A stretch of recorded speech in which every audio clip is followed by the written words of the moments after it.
His name is Hutch Mansell, a veteran auditor who is most feared and most avoided by criminals, gangsters and even the mafia, because Hutch never fails to execute his target. Now Hutch is married and has 2 children and 1 wife and is living his retirement by working at a factory called William Manufacture owned by his own father-in-law.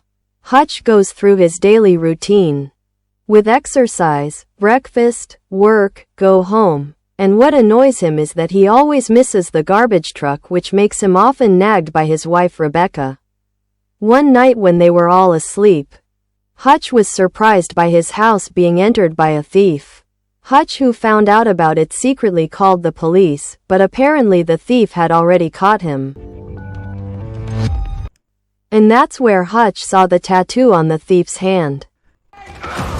That's when Brady, Hutch's son, suddenly managed to put a hand on one of the thieves so that Hutch had the opportunity to paralyze him. But it turned out that Hutch did not do it and instead told his son to let go of the thief. As a result, now Brady was the one who got a raw punch in the eye. After taking some money on the table and Hutch's watch, the thief left, of course. This made Brady upset. What the fuck, Dad? Because he had tried to help his father catch the thief, but his father actually let him go. Not long after, the police came to check the crime scene, and again Hutch was teased by the police, because they considered Hutch a weak man who could not protect his family. However, Hutch ignored it at all. The next morning, Hutch was upset again because he missed the garbage truck. Come on! A veteran for history class? And as usual, they had breakfast together. Brady and Sammy went to school with Rebecca, who would also work at her property office, while Hutch himself left by bus. And when he arrived at the factory, he was approached by Rebecca's younger brother named Charlie, who represented his father there, where Charlie was quite concerned to hear the news that his brother's house had been burglarized. For that, Charlie gave Hutch a gun so he could guard his brother and nephew. Hutch accepted it, but instead he kept the gun in the refrigerator in his office. Still at the factory, Hutch then entered his private room where there was a communication radio where Hutch was talking to someone who was not known. But from the conversation it was discovered that Hutch's identity had been deleted from the Pentagon archives and Hutch was officially recorded as having died, and now he was living his new life. Up to this point we are still wondering, what was Hutch's real past? Hutch also explained the theft incident last night, that he could have killed the 2 thieves alone. But he saw the look of despair and fear in the eyes of the thief, and also knew that the gun was empty. So Hutch decided to free them. Even though the risk was that Hutch was underestimated because he was considered weak and unable to protect his family. Apparently his colleague already knew that Hutch would definitely hunt the thief, and his colleague asked him not to do that. The next day after work, Hutch stopped by to visit his father at the nursing home just to say hello and bring food, and when he arrived at Sammy's house, Hutch's daughter complained about her favorite cat bracelet being lost, which was put in the place of the money taken by the thief. Knowing his sad daughter lost her favorite cat bracelet, Hutch looked angry, and that night he stopped by his father's apartment again and borrowed his father's expired FBI badge and went looking for the thief. Hutch went into every tattoo shop to ask who owned this Garuda tattoo.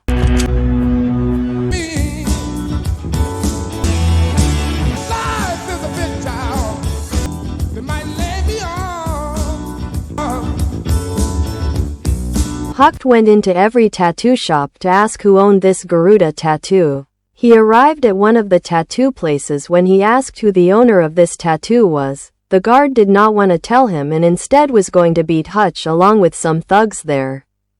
Hutch, who did not want a fuss, was willing to pay for the information, and when Hutch was about to give his money, a tattoo of 2 ace cards was seen on his wrist, which made a senior there tremble and immediately locked himself in fear. Seeing this incident, the other thugs started to wonder why our boss was so scared. Who is this person? The result was that the owner of the tattoo and the thief's address were found, and without much fuss Hutch went straight there. Without the slightest difficulty Hutch was there and beat the thief. Then asked for his watch and his child's bracelet, The woman gave her watch, but her child's bracelet was missing, which made Hutch very angry and almost shot the thief. But suddenly he heard a baby crying, which when he saw it turned out the baby was sick and was given oxygen.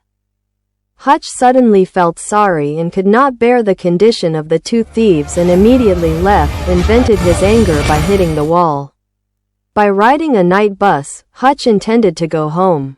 Then suddenly there was a car that had no manners that broke through the road repair sign, and, yes, the car was wrecked and out came some drunk thugs, and because there was a bus there they got on it. Hutch was seen smiling happily. Finally there was someone he could beat up to vent his frustration. These thugs started to make trouble and disturb the two passengers there. The scared driver didn't dare to stop them. Hutch, who was in a bad mood, then told the driver to get off and close the door. Hutch emptied his gun and was going to say he would beat these thugs with his bare hands, they who felt challenged by an old man who suddenly made them laugh. However,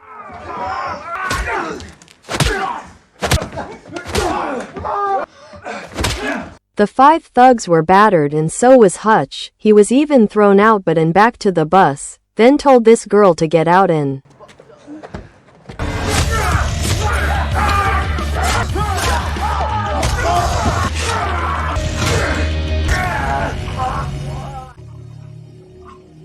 using a straw, Hutch made a hole in the man's neck so he could breathe. Hutch then went out and apologized to the driver for the chaos that occurred. When she arrived home, Rebecca couldn't sleep because she was worried about Hutch. Here it is seen that Rebecca is used to it and understands very well what her husband is doing.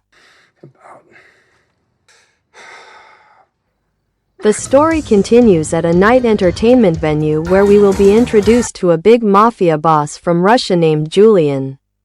After singing the song Bengawan solo, Julian then met some of his partners who here it is known that all the black businesses in this city are under Julian's control.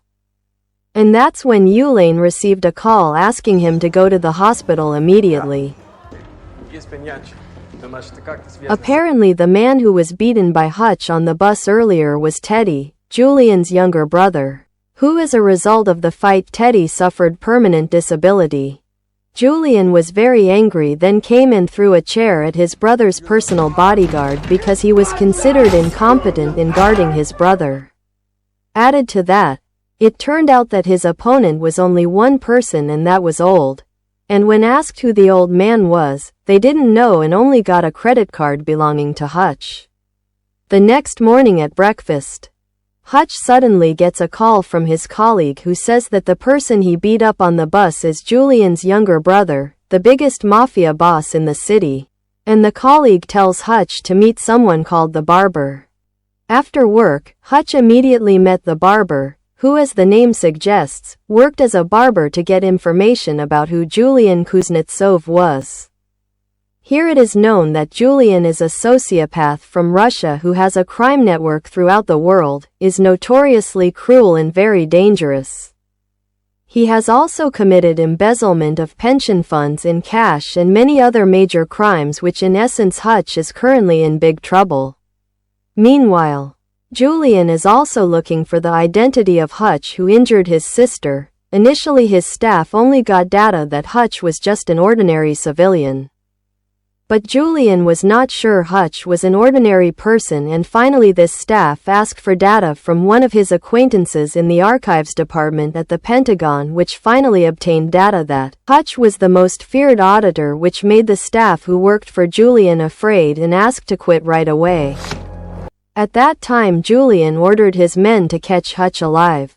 That night Hutch and his small family were having dinner and trying to restore the atmosphere after the tension after yesterday's incident.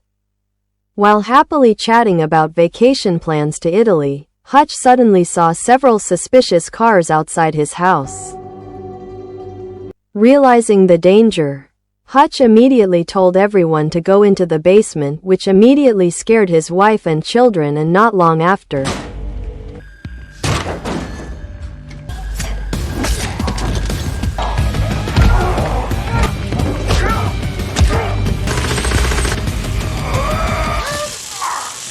After paralyzing several people, Hutch was finally caught after being electrocuted and then put in the trunk with his hands handcuffed. The car sped towards Julian's headquarters, where here we will feel very painful when Hutch broke his thumb to be able to remove his handcuffs. Then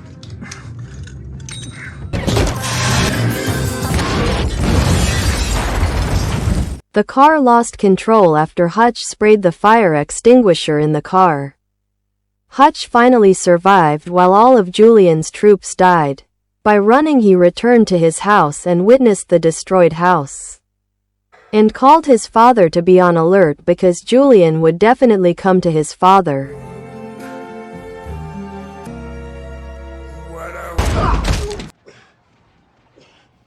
After cleaning himself and changing clothes, Hutch opened the basement and asked his wife to take the children out, which of course made Rebecca wonder what was really going on.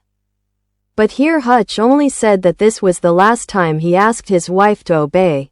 The story will be later, while the little one only knew that all this was a game made by his father.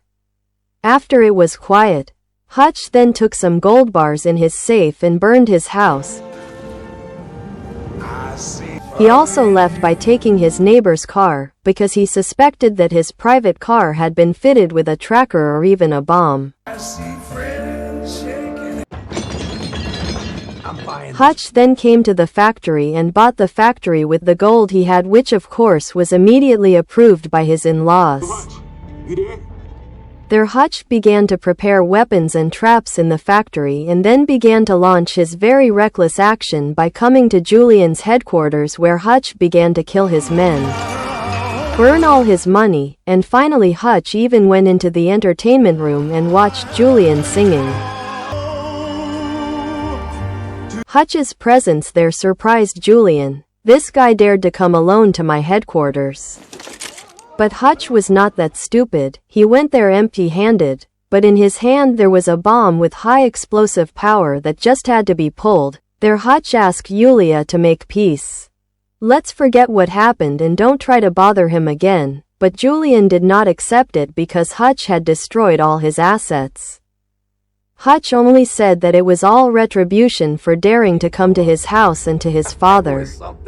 Hutch left and told Julian to think about his offer to stop his business and get away from this city. Hutch ran to the factory that he had prepared for battle, which was immediately chased by Julian and his troops.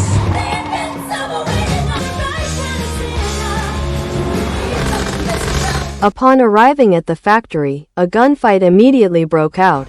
Apparently there was someone there who was none other than his colleague who always communicated via radio, named Harry, who turned out to be his own adopted brother. What's even more surprising is that there was also his father, David Mansell, who said he was bored in the nursing home and missed the sound of firecrackers and... Long story short, the three of them managed to finish off all of Julian's men, and now only the Mafia boss was left. But unfortunately, it so happened that the three of them ran out of bullets. Then Hutch did something crazy by attaching a bomb to a protective glass, and Julian's story ended with his body destroyed by the bomb. Harry and his father immediately left the city while Hutch took care of all the remaining business. And when Hutch was arrested by the police and interrogated, they asked who his real clan was. Who the fuck are you? Hutch only answered, Nobody. Not long after, the police received a call from the headquarters that the person in front of them was a former auditor who worked directly under the president's orders. And at the end of the film, Hutch and Rebecca are seen surveying a new house, and one thing they need is that this house must have a basement. A basement.